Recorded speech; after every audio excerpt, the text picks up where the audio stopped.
Hi everyone, we're going to go ahead and get started. My name is Jill DeFranco and I'm a member of the training and support team here at Hawks Learning.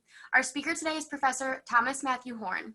Professor Horne teaches first-year composition for the fun of it, preferring it and pursuing it with passion. He loves it so much he put a ring on it, metaphorically speaking, focusing on it for both of his degrees.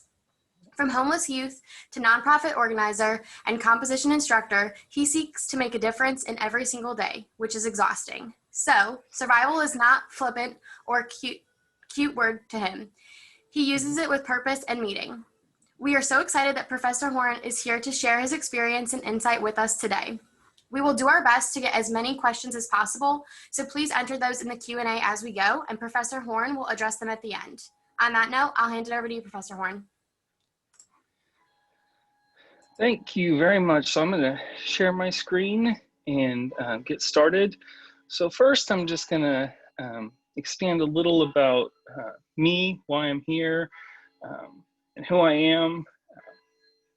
I'm here because someone took a risk on a kid from the wrong side of the tracks. A kid who society had already given up on. I'm here because education matters. I'm here because teachers that take care of themselves first can make impacts that matter and save lives in ways that they may never know.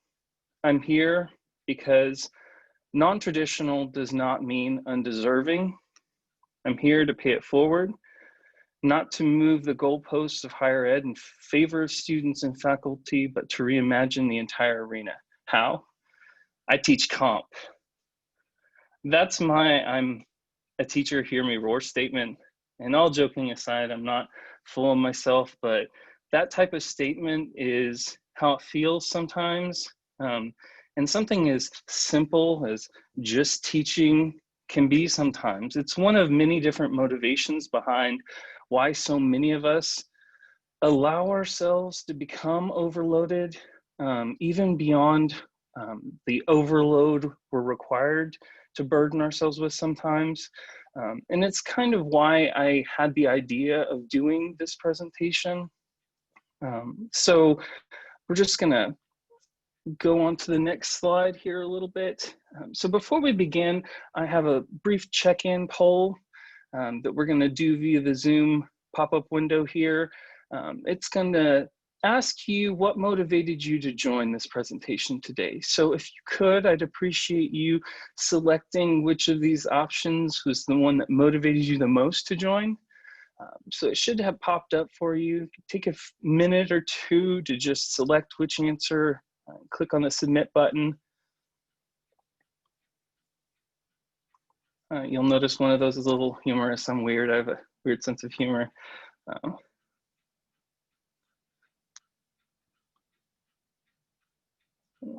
Yeah. My cats motivate me to do pretty much everything I do.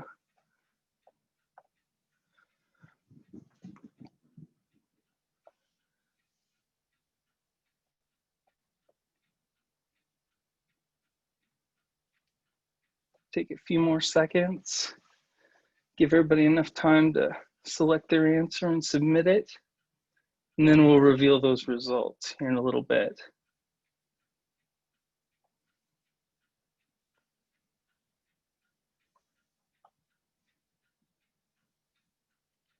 I know we have quite a few people here. When we see that a majority of the people have responded, we can post those results so everybody can see.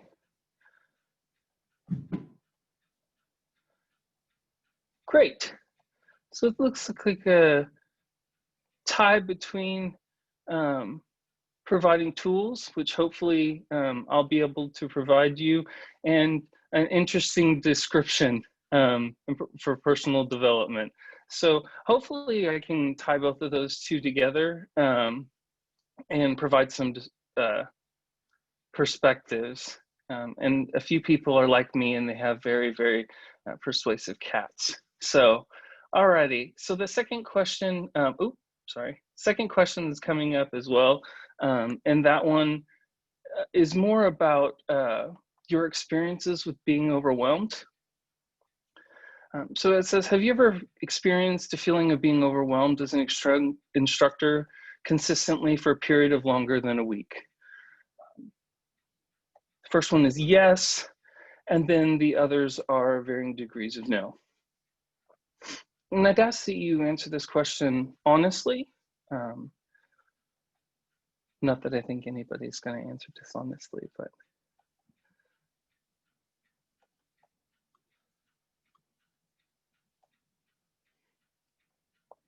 and again, just take a moment or two to submit your answer, and then we'll share the results after the majority of people have responded.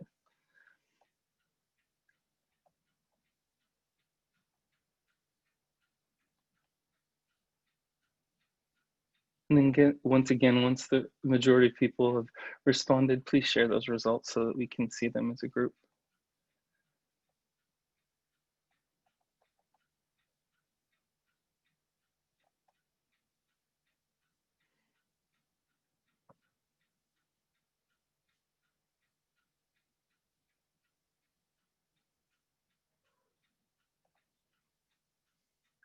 So 81% of people responded that they have, with 15% saying no, but they know students and colleagues that have.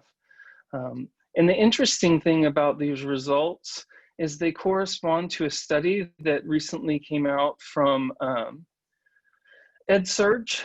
And this study states that they had 5,000 people, and this came out at the end of March.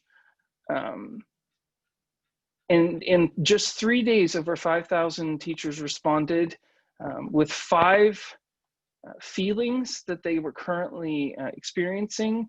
And those feelings included anxious, fearful, worried, overwhelmed, and sad. Previously, they had done the same survey for 5,000 educators, and the top 5 emotions had been frustrated, overwhelmed, stressed, tired, and happy. Now notice a few things from this survey. The most recent version had been in March. So while this survey did take place during COVID, it was at the very beginning, for one, right? And the one that had taken place back in 2017 did still have overwhelmed as one of the top emotions that were being experienced, but included happy as well, right? So while it was an emotion that instructors, educators, and teachers were experiencing with frustrated and stressed, it included the emotion of happy as well. But the one most recently that they did included mostly anxious, fearful, worried, overwhelmed, and sad. So it didn't have that encouraging note at the end. And there's a lot of things you could pull from that, that they were struggling with the balance of personal fears of family members, contracting COVID, the added stress of students and technology and everything like that. But personally, I think, and this is all conjecture, of course, but I think that a lot of that might have to do with overload and the lack of, when extra stressors are added, not having the tools or coping mechanisms available or really in practice or in place to be able to implement to keep those emotions of happy or practices in place. Usually when we have the added excess amount of stress come in, those things are the things that immediately go to the wayside. So moving forward, I'm going to briefly talk about the elements that were in the description, my journey through this experience that inspired this presentation. So over the past year, I experienced my first full year as a full-time faculty member at Oklahoma City Community College. I say first full-time year at our institution, but I must mention that at our institution, you go through a year prior to your first full-time load year, where you're not allowed to serve on committees, advise student groups, participate in any outside organizations. So officially it was my second year. However, it was my first year as a full-time faculty member with a full-time load, as I had no idea what a full-time load was until those other duties were included. Our institution considered a full-time load 15 hours per semester at the time. In the spring 2020 semester, I was involved in a Title III redesign of Composition 1 and 2, transitioning our composition program fully to open educational resources, transitioning all of our courses to 8-week terms, incorporating the 3 committees I had been assigned to, the student group I advised, the student, oh gosh, I'm sorry, the sexuality and gender acceptance group, and where I lost my place. That's too many things. Volunteering for our food pantry and our clothing closet, the phone bank for graduate surveys, attending a conference representing the college at Achieving the Dream, my first evaluation as a full-time faculty member of performance, and on top of all that, we're non-tenured. Some community colleges do have tenure, or what they call tenure, around our area, and ours, we do not. You add that all together, and it was a recipe for a very high stress environment. Not to say that my campus is purposely an environment that is toxic, or some people might say it is, but I don't. I applied to work on my campus because from the moment I set foot on the campus, I felt like it was very welcoming and inviting. It's a place where I wanted to be. I did say a lot of things in my description tongue-in-cheek with my sense of humor that some people might read incorrectly. Prescriptive, top-down, mandated things I will say for the composition revamp for Title III, that was faculty motivated and instituted. For the transition to OER, it was thought by some that that was top-down instituted, but it was mostly student and faculty led by different divisions and different members of people on campus. But a lot of people that weren't involved with that thought that it was top-down. Oops, sorry. But they weren't involved with it. So they assumed it was top-down. But then when they learned about how it started, they found out that it wasn't.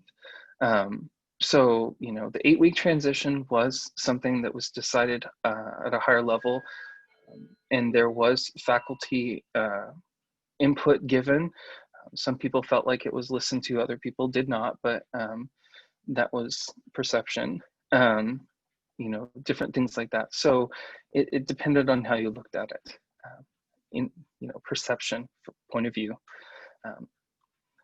So this is how one of my weeks appeared at the time. And this is, you'll notice the things cut and pasted over. This is something that I had to fill in from memory because things changed and I had to add things back in because I deleted them afterwards. Office hours, I usually have way more office hours than I'm required to, because I believe in making myself available to students because of my personal experience with being a student that faculty made themselves available to, and my belief that the only reason that I am alive is because of faculty who made themselves available to me.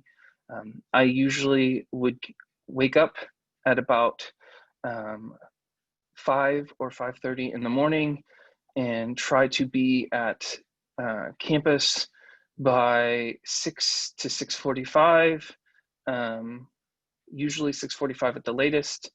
And most times I wouldn't leave campus before 9 at night. So I would get there where that arrow is, and I would leave around where that arrow is. So, you know, just because these are when my office hours are and where I met with students and everything, anyway, that is not a healthy schedule at all. Because if you take the times in between there, that is not enough time to sleep, let alone interact with other human beings or have a life of your own. Also, the hours that they have here on Friday are after the hours that the campus is actually open. So it was not a good balance. But there was constantly a fear because during this whole time they were having reductions in force. People were being let go, that if I wanted to keep my job, I had to be constantly visible. And, you know, not that they made me feel that way. So I was always told that they appreciate I was there, that, you know, I was a valuable member of the, you know, thing. But because of what I saw, I always wanted to make sure that I did everything I could to stay.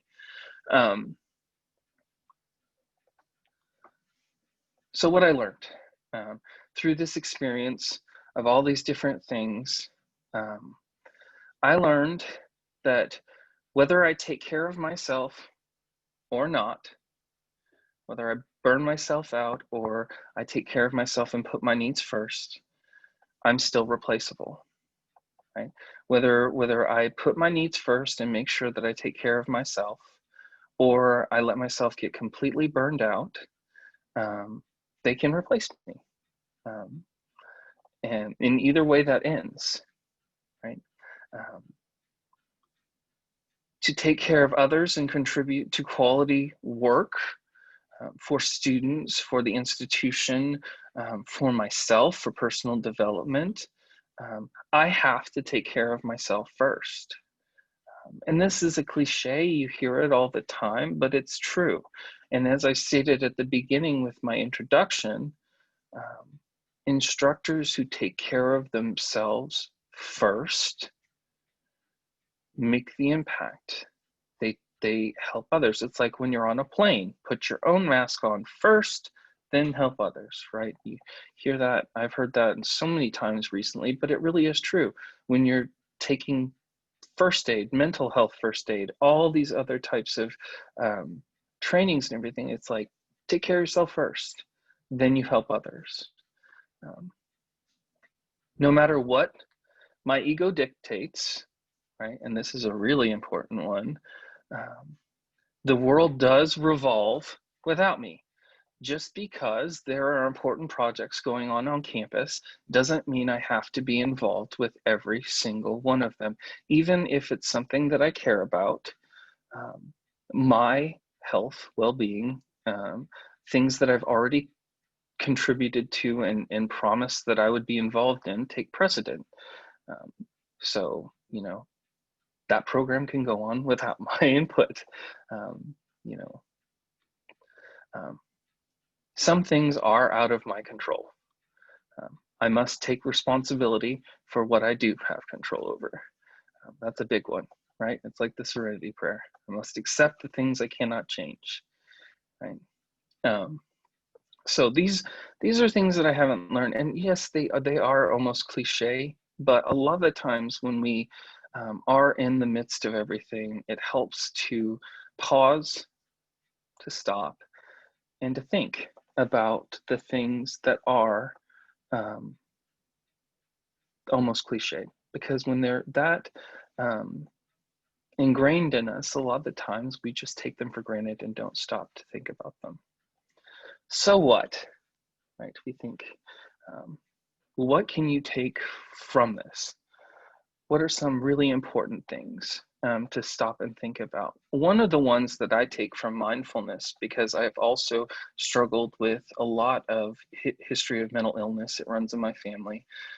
It's something that I've constantly had issues with throughout my childhood and young adulthood, is 5 to 10 years from now, will this matter?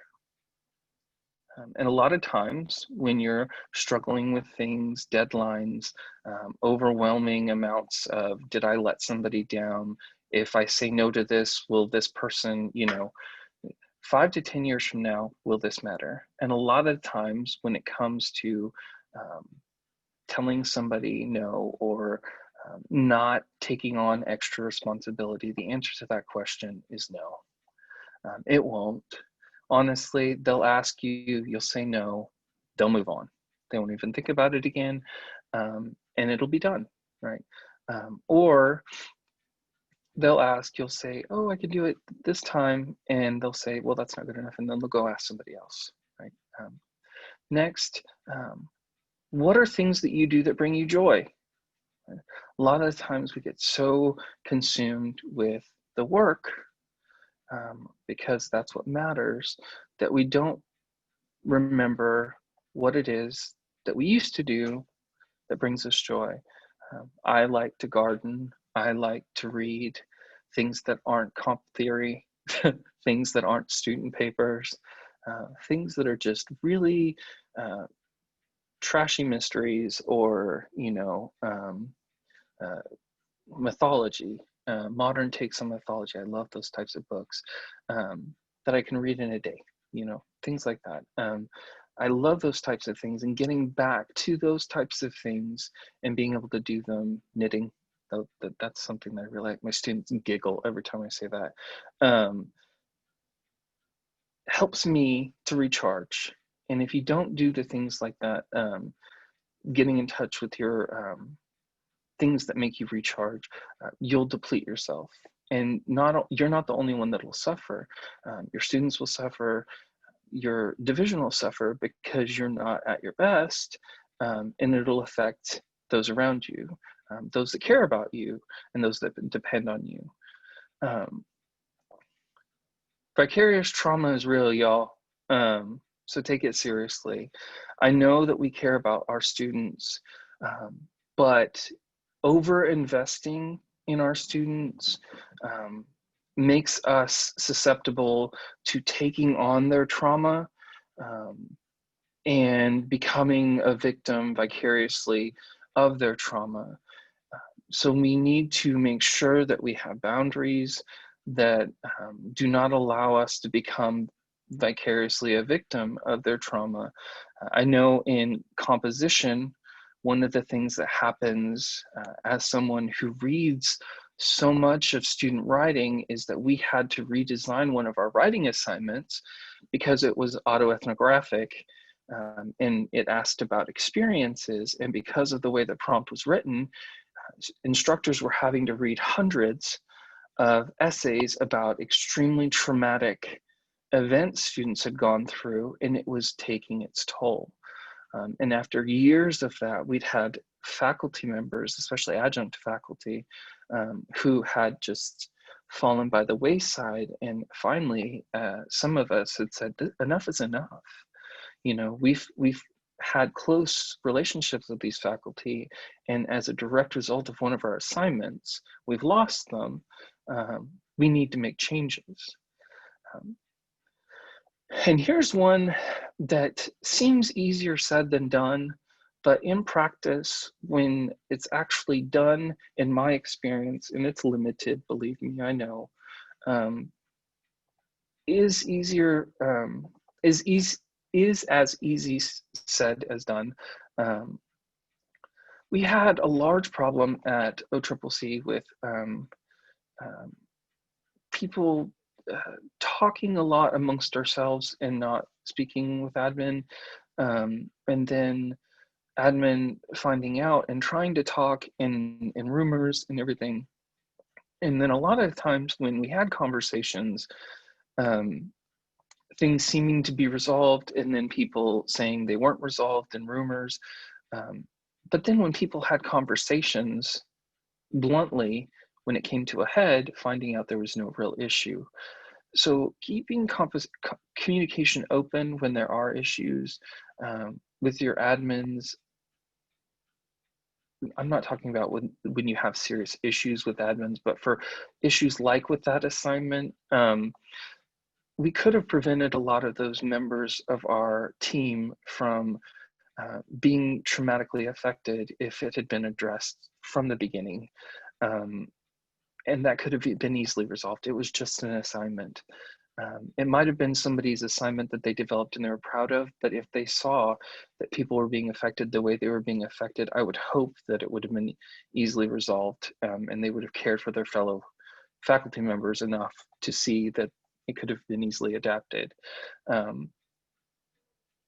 There are some issues where communication being open is not possible, but a lot of the times keeping communication open is doable, and it's possible. And so on an individual basis and as a group basis, try to keep communication open with your admins as much as possible.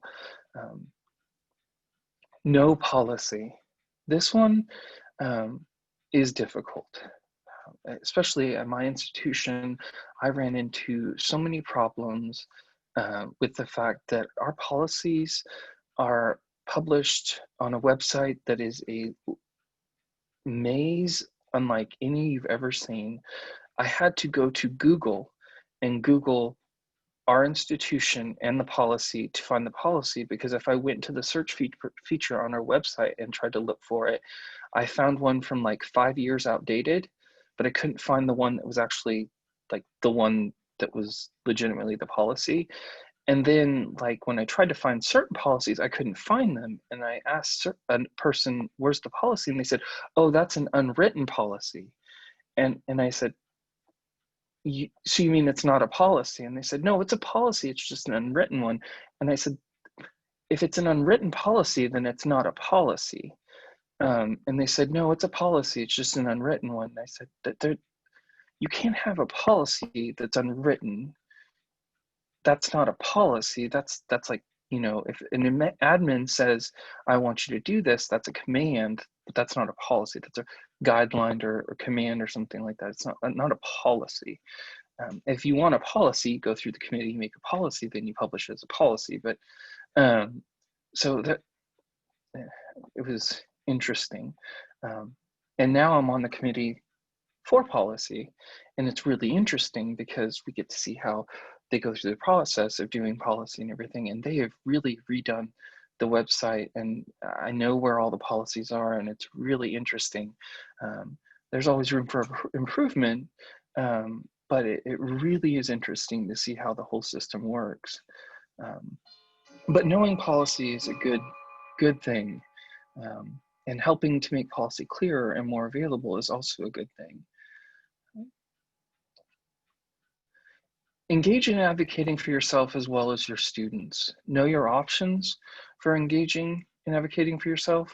I know that in Oklahoma, for example, it's an at-will state, so there's no bargaining, supposedly. People like to say all the time in Oklahoma, you can get fired for any reason, and people can quit for any reason. And while in the simplest of examples, that's true, it's not that simple, because you do have rights, and if they are violated, you do have recourse. And while we don't really have bargaining in certain ways, we do have organizations that do exist to help people and make sure that your rights are, you know, secured. One of them is the Oklahoma Educators Association, and you need to make sure that you know what your rights are and that you affiliate yourself with organizations in your state so that you can align yourself with them as well. Be heard, ignore drama, and try, it's like keep your head down kind of thing, you know, listen, and take full advantage of benefits and resources. Right. There are a lot of resources and benefits at my university that nobody ever takes advantage of. They're really coming to light during this time at our institution because of COVID. Counseling services that are available over the phone, over the internet, via virtual services that you don't even have to go out of your home, but they've been available at all times. People just never availed them. Took advantage of them. So contact your benefits or your HR, find out what resources are available to you, because they're considered part of your package and compensation. So, it's just like I tell my students, we at OCCC, they're paying for, it's in their fees, use of Microsoft Word and Excel and PowerPoint. And they're told that they're giving it for free. And I'm like, you're not getting that for free. They take it out of your tuition and fees. So you're paying for it, use it. It's just like anything else the university or college tells them that they're getting for free. It's like, you're not getting that for free. You're paying for it. So use it, right? And it's just like our benefits, it's considered compensation. So use it. Next, the power of knowledge. Learn the power of no. That's one of the biggest things. And not just blunt no. Don't put a sign on your door that just says no, go away. Hey, if that works for you, you want to be that person, all power to you. Because, we all know those people. It worked for them. Some of them still have jobs. So, but if you have somebody that comes to you and always takes advantage of the ability, your willingness to help, learn ways to say no. I attended one faculty development session, and the woman really was creative with ways that she told people no. Oh yeah, I can definitely do that, and I can get back to you in the spring semester, when they wanted it now. And I was like, oh, that's a good one, because a lot of the times that's when I can really get back to you with it. I can't fit it in right now, but I can get back to you. And, with composition and rhetoric being my field, a lot of people want me to be the de facto editing person, or, the editor for the college. And I'm just like, that's not really my thing. And it's not my strong suit. My area of concentration was rhetoric with the oppressed in gender and sexuality. It was not, editing. So it's not really my area of expertise and my concentration. And even if it were, I have a full-time job and I'm not compensated for that. If you want to compensate me extra to do that, then I will make time for it if I have time and do that and put that effort in. But if you're not going to, then I don't have the time for it. And I really, need to nip that in the bud, because if I get set as that person, then I will become that person permanently. And I don't, my time needs to be focused on my full-time job, which is students, committees, and on all these other areas. So, the power of knowledge, learn the power of no. That's a really important one. I know some people that have been working at our institution for 20 years and don't know it. So, got about 35 minutes in, and I know they want to have time for questions. So, brief note to close out this part. Please note that the title of this presentation is Surviving Overload, not Avoiding It. While it is possible to avoid overload at times, for most, it's an inevitable part of working in our field, especially for those of us who were or are adjuncts or non-tenured. Not that it's a sole burden of those of us who are. The important element to focus on is managing what you can and surviving and or thriving. One of the things that I really love, and it's a resource, and I don't get paid any extra to do this or anything, I'm not plugging it, and I don't get anything from it, is this book, Emotional Intelligence 2.0. If you guys haven't read that, I highly suggest it. It has a lot of really great tools. So definitely look into that. And also mindfulness, anything about mindfulness and being social, emotional learning, or mindfulness. So that being said, thank you so much. Appreciate your time. And if you don't, I highly recommend getting a cat. So I think we have time for questions.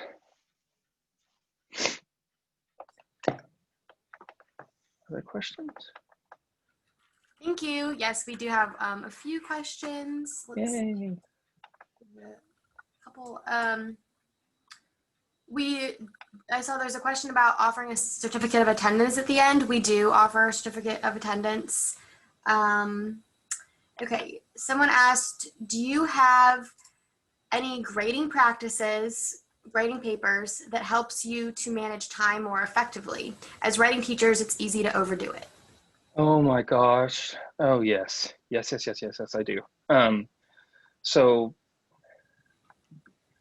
we just transitioned to the 8-week term, and we have, for Comp 1, we have 3 major essays, a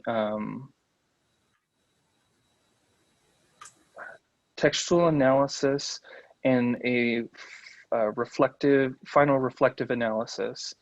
And all of those, we require invention work, a rough draft, and an outline.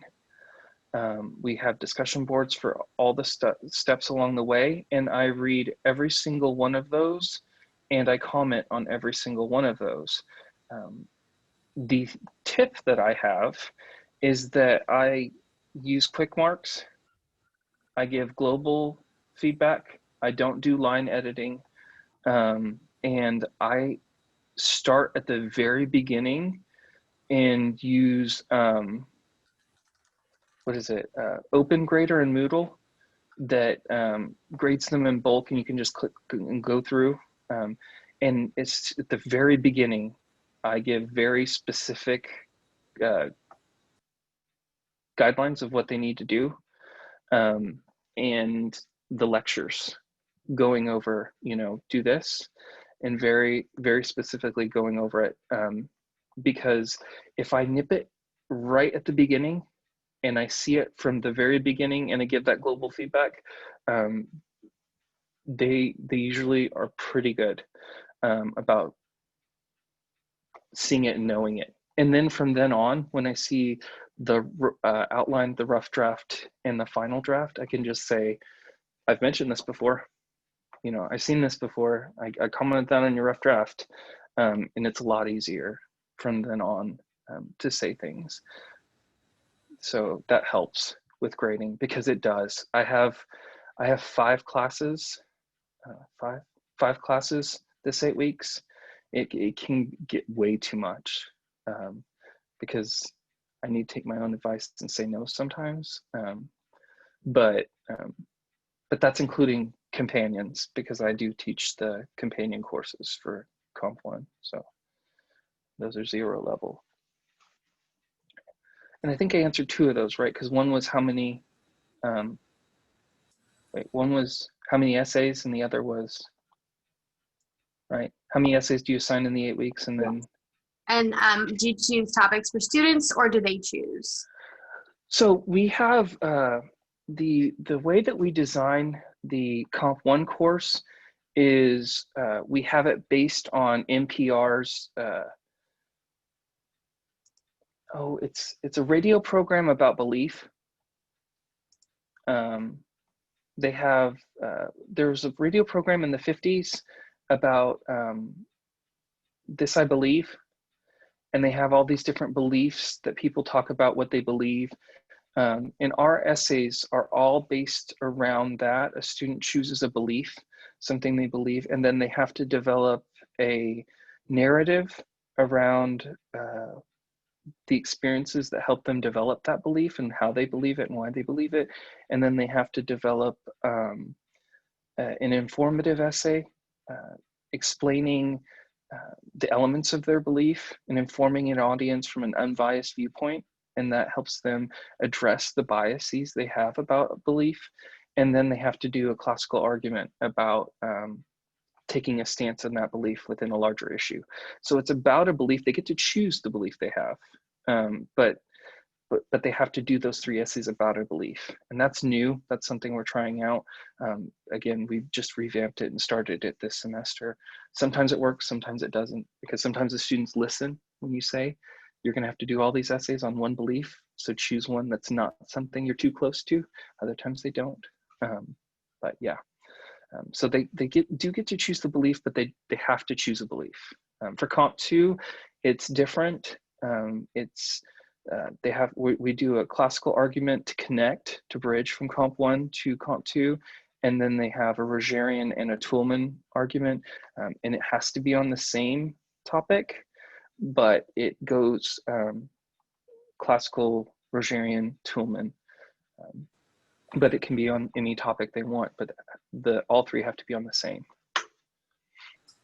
And then we have a few questions just to dig deeper into getting overwhelmed. That even if you've been to 100 webinars and workshops, it's just a lot of different information, and how to be personal during this online world, and how are you really dealing with getting overwhelmed and organizing it for your students?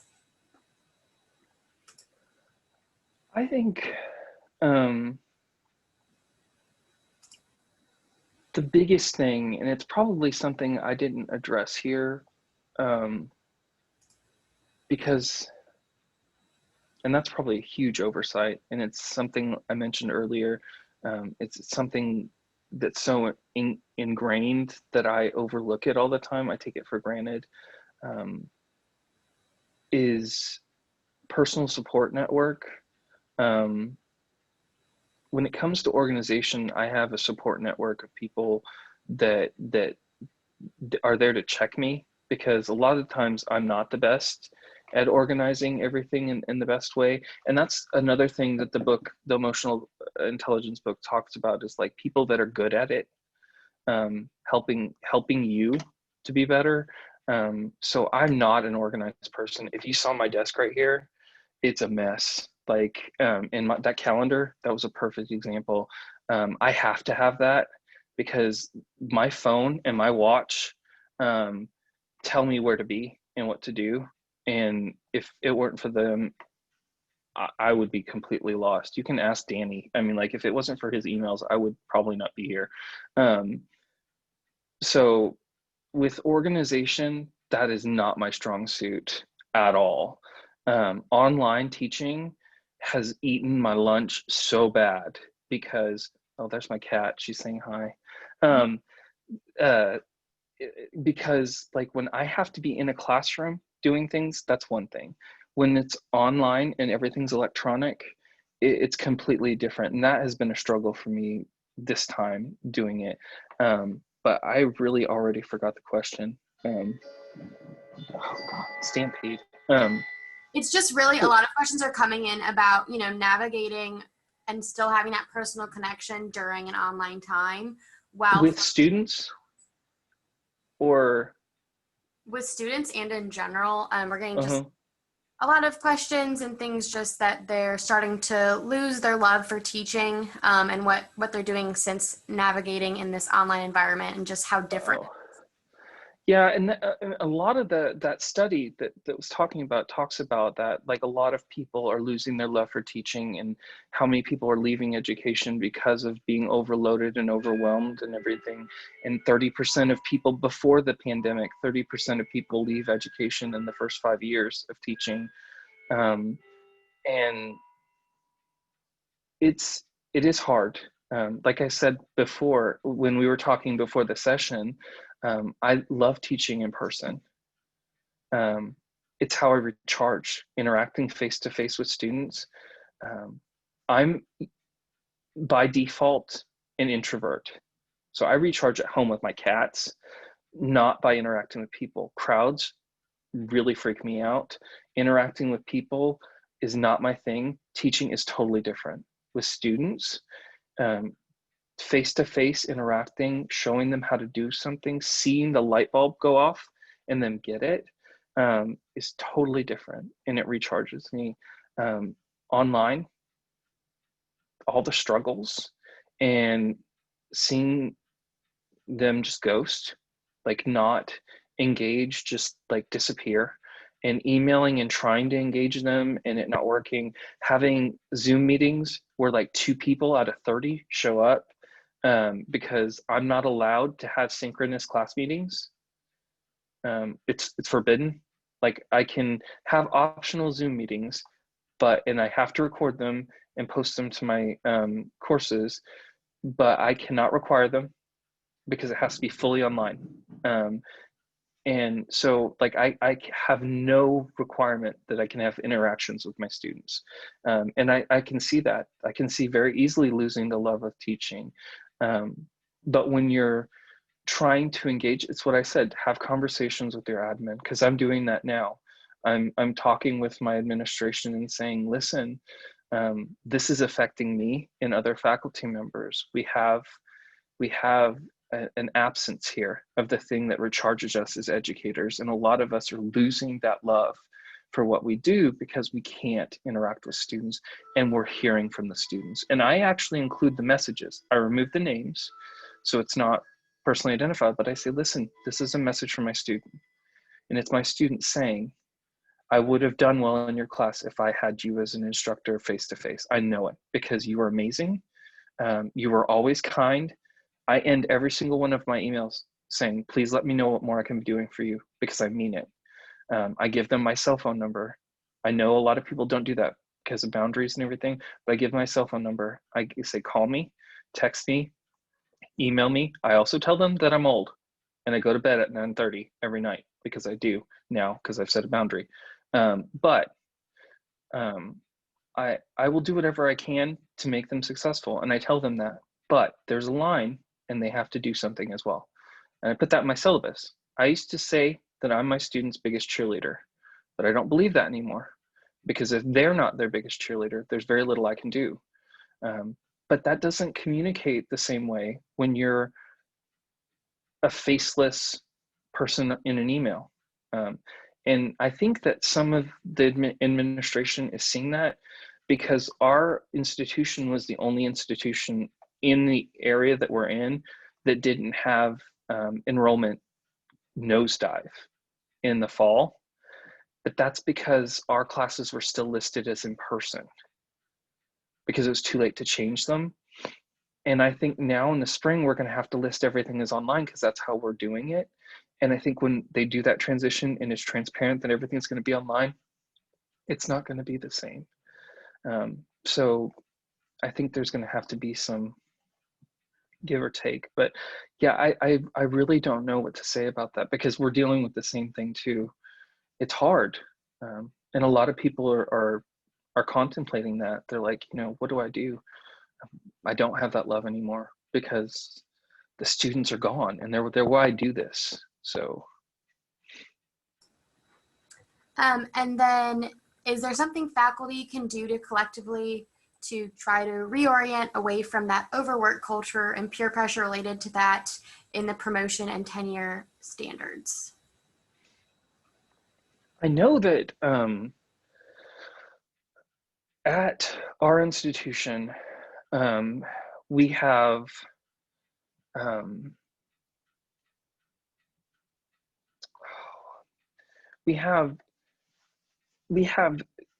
I know it depends on the institution, and it depends on your,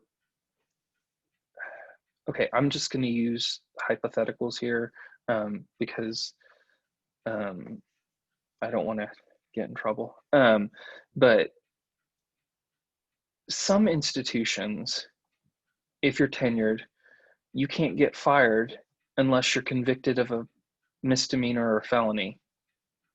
So I mean, it doesn't matter what you do, basically, or if you just quit showing up and don't do anything, you could get fired. But for other institutions, there are people that basically don't do anything and they don't have tenure, and they don't get fired because they know somebody.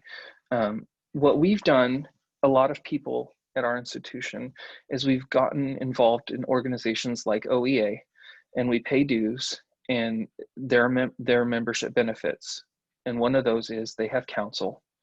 And as a member of that organization, you have rights to seek their legal counsel's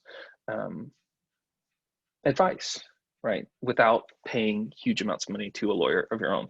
And if you have a certain amount of people from your organization that are members, then you become, like a satellite membership group to that. And that's on top of our faculty association. So our faculty association isn't, it's a group that has power in certain ways, but not in others. But if we have another group that does have certain powers outside of the organization, then they have a different form of bargaining and power. So I hope that makes sense. But I think a lot of times, if you're seen as a group that's seeking to make change for the institution to better the institution for students and for faculty and for the institution, rather than your own personal agenda, it goes a little bit farther. Because a lot of the times in the past,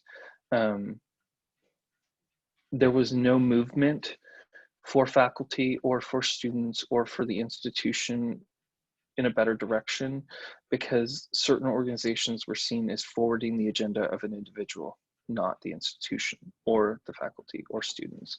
And even if that's not a true perception, that's the perception the leadership had. So either educating the leadership that that's not a correct perception, or trying to rebrand as an organization or institution within the organization within the institution that's trying to do that is, and honestly, caring. A lot of organizations within institutions are just doing the same thing they've always done because it's the easy thing to do, or because they don't want to change anything. It's like with our textbooks. The number one reason people didn't want to change the textbooks is because they didn't want to update the page numbers in their syllabus. That's it. It's not that they didn't want to change because they didn't have a good enough reason to change it, because they just didn't want to go through and update the page numbers in their syllabus. So it's that kind of thing. Sorry, I talk too much. No, everyone seems to really be enjoying this as they're going through. Let's see. Someone just said, one problem I have as an instructor is with students meeting the minimal requirements of a writing assignment. Even though I can't lay out all of those minimal requirements I always have students who do not meet minimal requirements. With class becoming blended or fully digital, this problem has become worse for me. Normally I give zeros for such negligence, but at the same time, I feel compelled to give second chances due to the foreign education environment. But this often causes me to become way overburdened with late work. Yet at the same time, I want my students to take the policy seriously, and I think that it will easily flip-flop. What would you suggest is the best way to balance such a situation? If I had all the answers, see, and there's another layer on that for me that I have to deal with too, because see, I'm evaluated on an annual basis, and number one component in my evaluations is how many of my students are successful. And the number one key component in how successful my students are is how many of them pass with A's, B's, and C's, right? And it's my job to make sure they pass with A's, B's, and C's. And it's averaged out by the average of how many other people in my division, including adjuncts, pass people with A's, B's, and C's. And I'm averaged out by those people. And so I'm motivated to pass people with A's, B's, and C's. And so my constant weighing thing in my head is I have to pass a certain amount of people with A's, B's, and C's. At the same time, I'm preparing people for their futures. I'm educating people. That's my job. That's my calling. I'm preparing them for their future and for life. That's what I'm supposed to be doing. They're not ready. When I'm giving them these assignments, they can't even follow simple instructions. I tell them to submit a document in Microsoft Word .docx format. They send me an email with a PDF that I can't open because they locked it somehow. Or I tell them to put their name on a paper and it's the midterms and they can't even put their name on a paper, let alone do a classical argument with all of the elements of a classical argument in it. You know, they can't even spell. I mean, sometimes they can't even put their name on it right, let alone my name, you know. And I'm trying to get to these higher level thinking things, and they're turning in the same paper for all 3 essays, or they just copy something off the internet and submit it, even though I've gone over in detail exactly what the repercussions for plagiarism are. And my answer is, I give the benefit of the doubt once to warning, twice it's a 0, 3 times done. Like after that, it's just nope. And then we have the withdrawal period. You know, I give them an email. I say, at this point in the semester, you can withdraw with a W. I give them my cell phone number. I lecture in detail. I make the assignment sheets and everything as detailed as possible.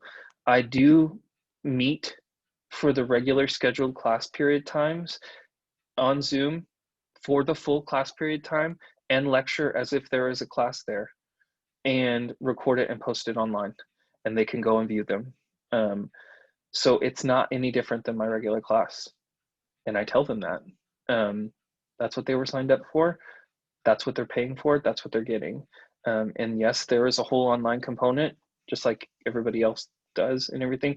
But when it comes to the assignments, I have high standards because I know they are intelligent human beings and they are capable of fulfilling them. And I have those high standards for everyone. It's not because I don't like them. It's not because I am holding something against them. And I tell them right up front, I am a white, gay, liberal Democrat, but that will not affect or bias me in any way, shape, or form against any of you for any reason. When I read your paper, I might disagree with it, but that will not affect your grade one iota. And when I disagree with, when I look at your essay, you can go on about Trump all you want. You can say whatever you want using the Bible for this or that or anything like that. When I'm grading it using this rubric. If it's not on that rubric, it's not going to affect your paper in the grade.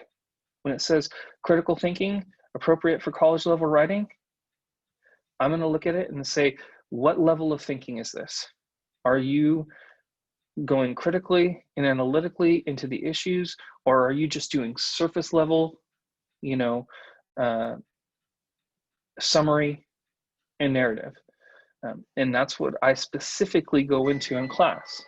You know, if they say, well, you didn't go over that in class, and say, well, in this lecture right here, because I've done these long enough, multiple times, at this moment in that lecture, that's where I went over it. Oh, you know, so I mean, that's what I do. But yeah, it seems like more and more that's an issue that we've had a lot in these classes with writing specifically. Unfortunately, we're running out of time. Uh-oh. We are going to send out a follow-up email with your PowerPoint and everything. And I do believe in your PowerPoint was your email still on the last Yes, at the end. So his email is still on the last slide. I know we weren't able to get to every single question, but this has been so beneficial. And if you have any additional questions, or I apologize if we didn't get to your questions, we had a lot. Definitely just reach out to him. And thank you so much, Professor Horne. That was excellent. That was, I think, even just, you know, going below the iceberg and not just having a surface level conversation or presentation, you did a really great job. And we've gotten good feedback in the questions. So thank you so much. Well, I appreciate everybody coming. Have a good one, y'all. Stay safe. Take care of each other. Thank you so much. Mm-hmm.